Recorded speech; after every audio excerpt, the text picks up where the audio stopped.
So may panibagong update po tayo mga kaidol, ha? Sa impeachment trial po ni VP Sara Duterte mga kaidol. Oh, so parang magandang-gandang balita to mga kaidol.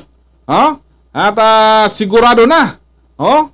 So ayon kay Attorney Harry Roque mga kaidol, sureball na, ha? Ang impeachment complaint laban kay VP Sara mga ka-idol. So sa voting pa lang lamang na tayo mga ka-idol.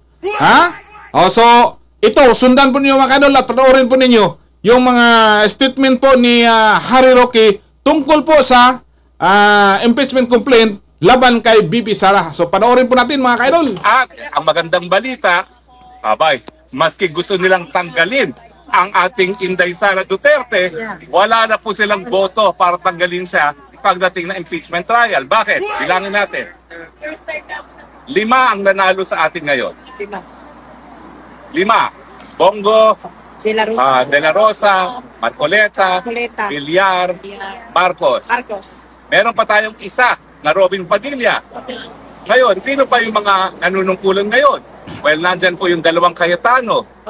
Nandyan po ang Joel Villanueva. Nandyan po ang 2 Estrada.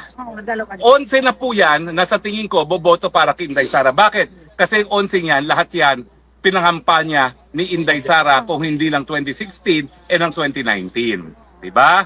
So tingin ko, wala na po yung impeachment na yan. At mga kaibigan, ang masaya, yung mga walang ya sa akin sa WAD Committee, bye-bye!